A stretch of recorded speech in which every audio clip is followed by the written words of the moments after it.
Today, we're exploring a fundamental shift happening in elite sports coaching, one that challenges everything we thought we knew about competitive excellence. The research is clear and somewhat shocking. Athletes who train in environments focused on personal improvement consistently outperform those in environments focused on winning. This isn't feel good psychology, it's hard data from thousands of athletes across every level of competition, and it's forcing us to completely rethink how we approach athletic development. Let me start with a story that captures this perfectly. Picture two youth soccer academies. In the first, the coach posts weekly rankings on the wall. Players know exactly where they stand compared to teammates. Mistakes in practice lead to running laps. The coach's favorite phrase is, "Second place is first loser." The walls are covered with trophies and photos of championships. In the second academy, there are no rankings posted. The coach tracks each player's individual progress. Did your passing accuracy improve this week? Did you master that new defensive technique? Mistakes are treated as data, discussed, and learned from. The coach's favorite phrase is better than yesterday. The walls display photos of players at different stages of their development, showing their journey. Here's what the research tells us. Players from the second academy are 3 times less likely to burn out, show 60% lower anxiety levels, and paradoxically, win more championships.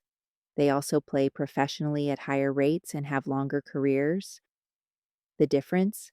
Something researchers call motivational climate, specifically the difference between a mastery climate and a performance climate. A mastery climate, also called a task involving climate, emphasizes personal improvement, effort, and learning. Success is defined by getting better at your craft.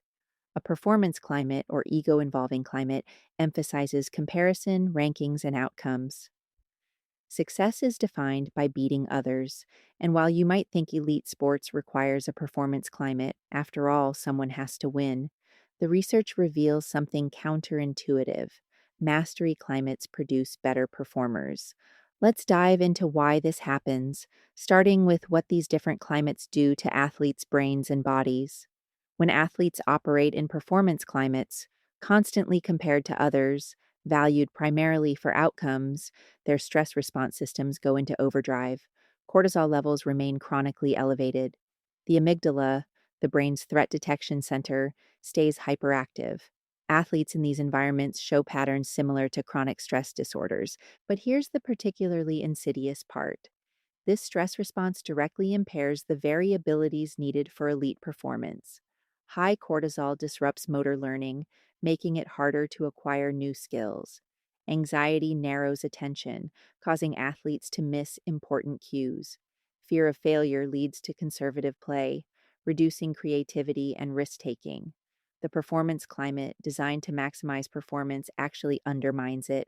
In mastery climates, the physiological picture is completely different. Athletes show optimal arousal patterns, alert and energized, but not anxious. Their cortisol follows healthy rhythms, rising for training, recovering afterward. Most importantly, they maintain what researchers call challenge state physiology rather than threat state. Their bodies prepare for action without the constraining effects of fear.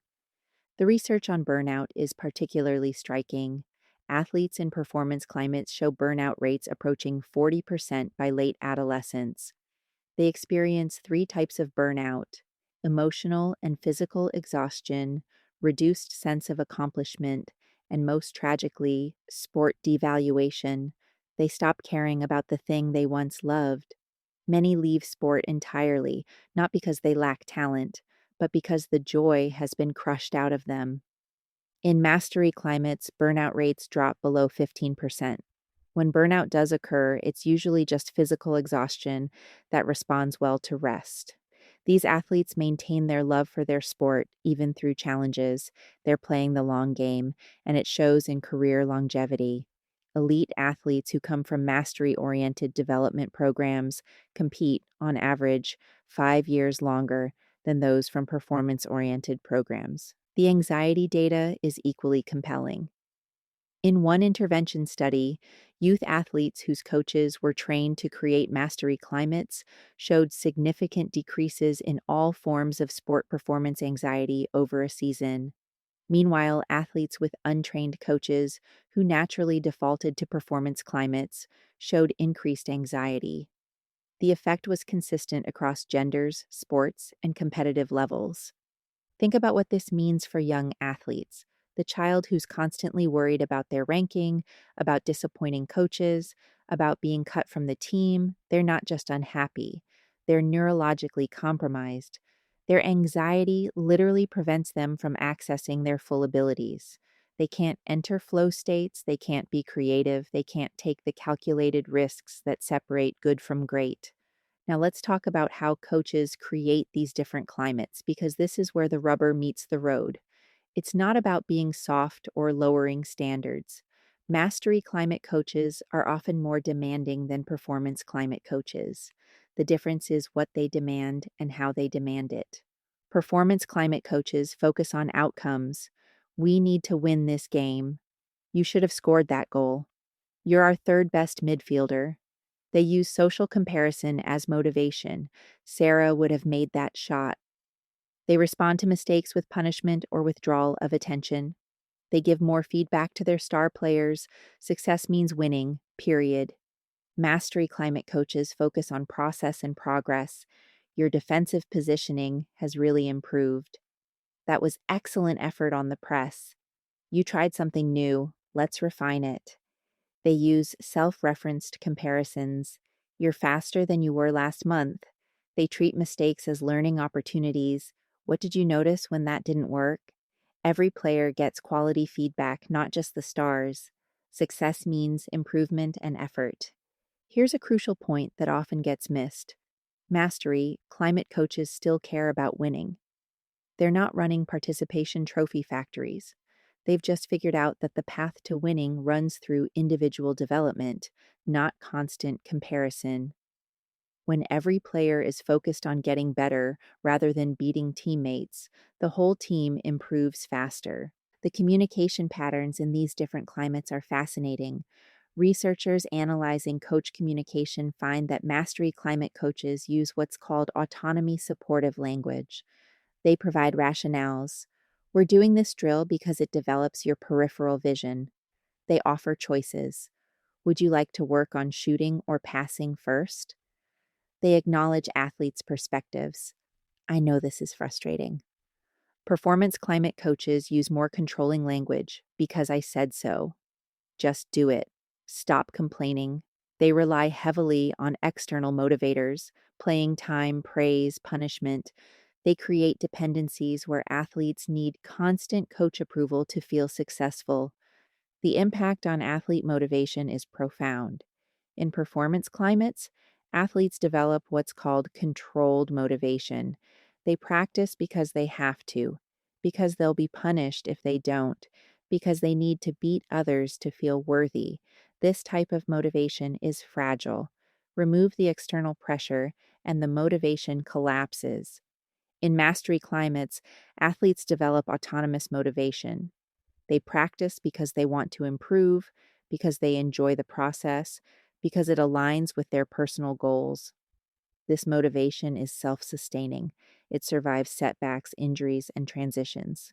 It's the difference between athletes who need to be pushed and athletes who drive themselves. The feedback differences are particularly important. Performance climate coaches tend to give what researchers call person focused feedback.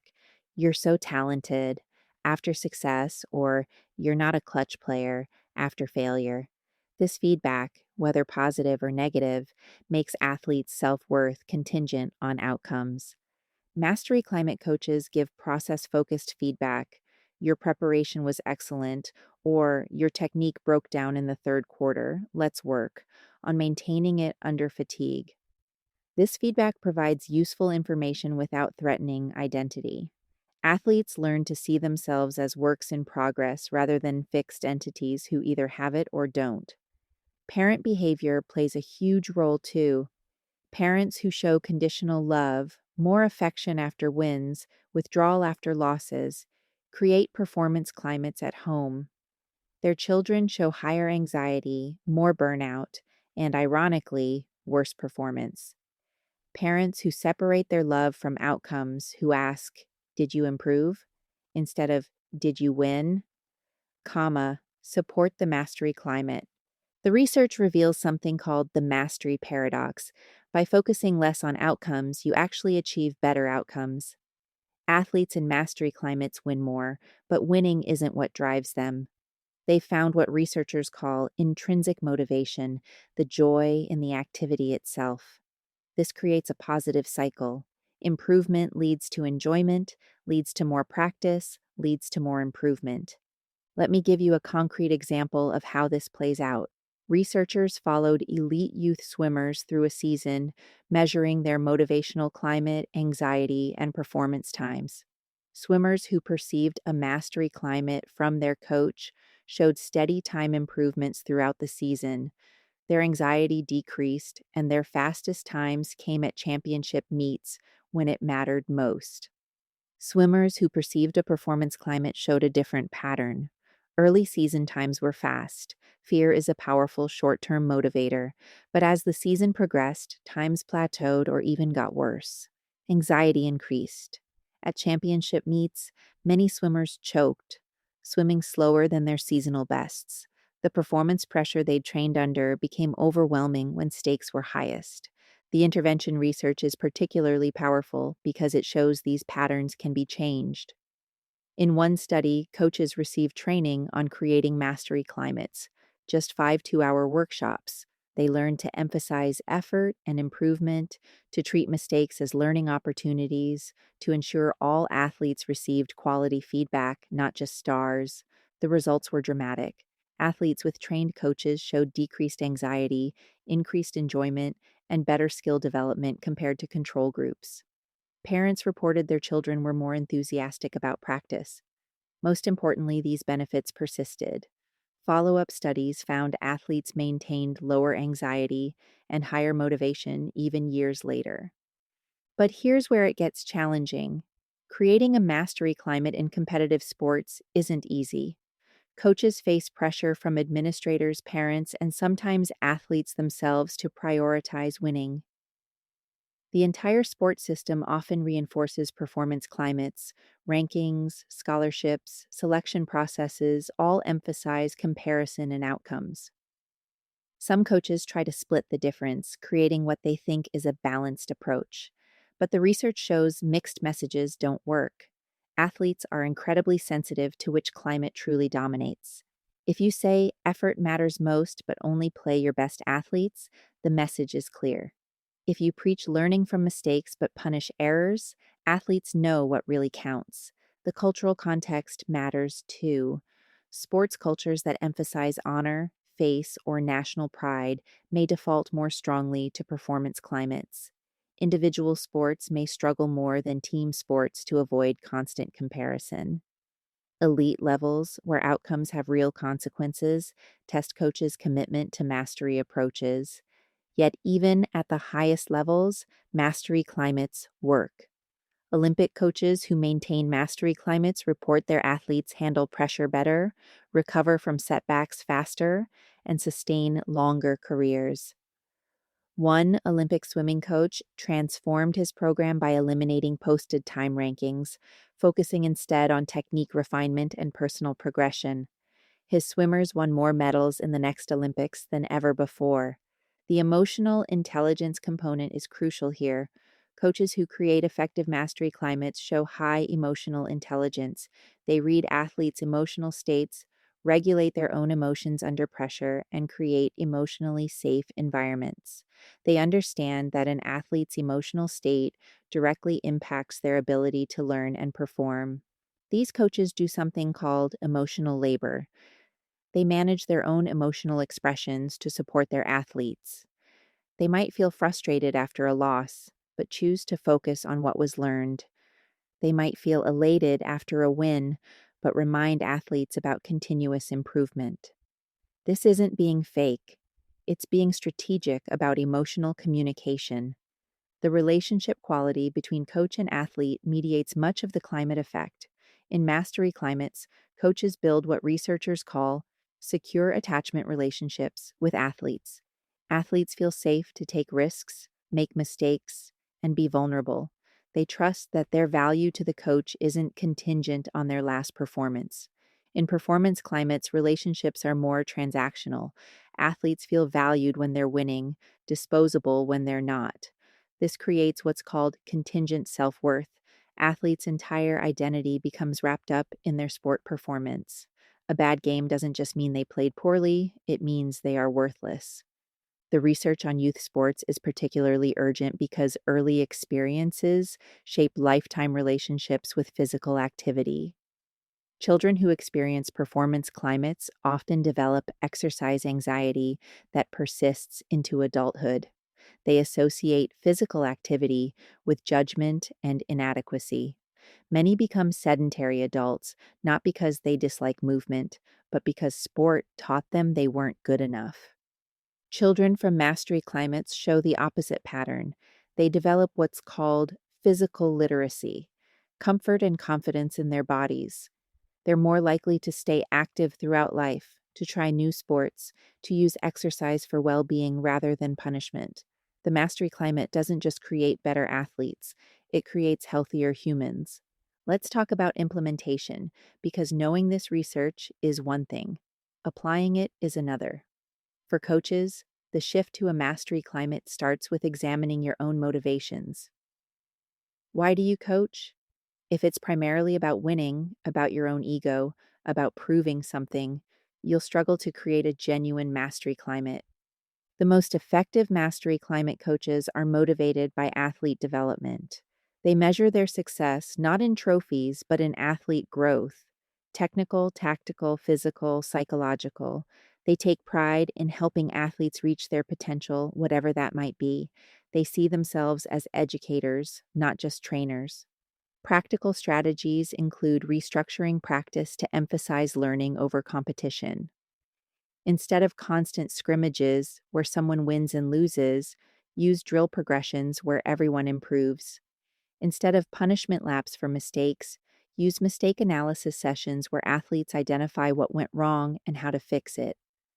Change your language patterns. Replace you should have with next time you could try. Replace that was wrong with what did you notice? Replace you're better than Sarah with you've improved more than last week. These seem like small changes, but they fundamentally alter the motivational climate. Involve athletes in goal setting and decision making. This doesn't mean letting them run practice, but giving them input develops autonomy. What skill would you most like to improve? What drill helps you learn best? How did that feel? Athletes who participate in their development become invested in it. For parents, supporting a mastery climate means checking your own behavior. Do you ask about scores or improvement? Do you compare your child to others or to their previous performance? Does your mood after games depend on outcomes? Children are experts at reading what really matters to parents, regardless of what we say. Focus on effort and learning in your conversations. I loved watching you try that new move carries different weight than great goal. Ask process questions. What did you work on today rather than outcome questions? Did you win? Celebrate improvements, even small ones, especially in areas of struggle. Most importantly, separate your love and attention from sport outcomes. Children who know they're valued regardless of performance can take risks, make mistakes, and truly learn. Those who feel love is contingent on success develop anxiety that undermines the very performance parents want. For athletes, if you're stuck in a performance climate, you can create your own mastery microclimate. Set personal improvement goals independent of competitive outcomes. Track your own progress in skills, fitness, mental game. Find intrinsic reasons for training. What do you love about your sport beyond winning? Develop what researchers call a growth mindset. Belief that abilities can be developed rather than being fixed. When you make mistakes, ask, what can I learn? Rather than what's wrong with me. When others perform better, study what they do differently rather than feeling threatened. Build a support network that reinforces mastery values. Find training partners who focus on improvement. Seek coaches or mentors who provide process feedback. Distance yourself, when possible, from people who only value you for outcomes. The technology age adds new challenges. Social media creates global performance climates, constant comparison, highlight reels, rankings, and metrics. Young athletes see everyone's best moments and feel inadequate. Parents post about victories, not process. The mastery climate can feel like swimming against a tsunami of comparison, but technology can also support mastery climates. Apps that track personal progress, video analysis that shows technique improvement, online communities focused on development rather than comparison. The key is intentional use, technology as a tool for growth rather than judgment. The long term implications of this research extend beyond sport. The motivational climates we create shape how young people approach all challenges. Those from mastery climates develop resilience, growth mindset, and intrinsic motivation that serves them in academics, careers, and relationships. Those from performance climates often struggle with perfectionism, fear of failure, and contingent self worth that undermines success across life domains. They might achieve, but at great psychological cost. They burn out in careers just like they burned out in sport. We're at an inflection point in sports culture. The old model, survival of the fittest, winning at all costs, no pain, no gain, is being challenged by science showing a better way. Not easier, but better. Not softer, but smarter. The mastery climate produces not just superior athletes, but healthier, happier, more resilient humans. This isn't about participation trophies or lowering standards. Mastery climate coaches often have the highest standards because they believe every athlete can improve. They're not satisfied with natural talent coasting. They demand effort, focus, and continuous growth from everyone. The resistance to this shift is real and understandable. Generations of coaches learned and succeeded in performance climates. Parents want their children to win scholarships. Athletes themselves have been conditioned to measure worth through comparison. Changing culture is harder than changing technique, but the evidence is overwhelming. Performance climates create short term compliance but long term damage. Mastery climates create sustainable excellence. The choice isn't between winning and well being, it's between short term results with human cost and long term success with human flourishing. As we wrap up, I want to leave you with this thought. Every interaction in sports is either building or eroding a motivational climate. Every piece of feedback, every practice structure, every conversation shapes whether athletes focus on getting better or being better than others. These seem like subtle distinctions, but they create vastly different experiences and outcomes. The research shows us that the path to excellence doesn't require suffering, anxiety, and burnout. It requires challenge, effort, and growth. The difference between a performance climate and a mastery climate isn't about difficulty, it's about direction. Are we climbing to get higher than others or to see how high we can go? For coaches, parents, and athletes listening, you have the power to create mastery climates in your sphere of influence. It starts with a simple shift from asking, "Did I win?" to asking, "Did I improve?" From "Am I the best?" to "Am I better?" From fearing failure to seeking growth.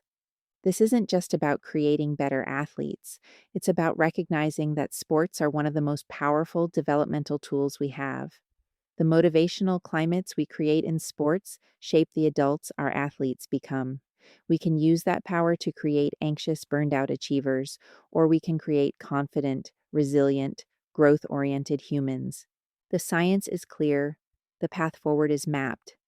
The question now is whether we have the courage to walk it, to challenge entrenched systems, to prioritize long term development over short term results. The athletes in mastery climates aren't just winning more, they're thriving more. They're showing us that the progress paradox isn't really a paradox at all. When you create environments where people can grow, they grow beyond what any ranking or comparison could predict. The future of sports excellence isn't about finding tougher athletes who can handle performance pressure. It's about creating environments where that pressure transforms from threat to challenge, from judgment to growth, from fear to possibility. That's not just better for athletes, it's better for sport, and ultimately, better for society. I'm Esther Adams, and this is Strides to Solutions podcast. Thank you for joining me.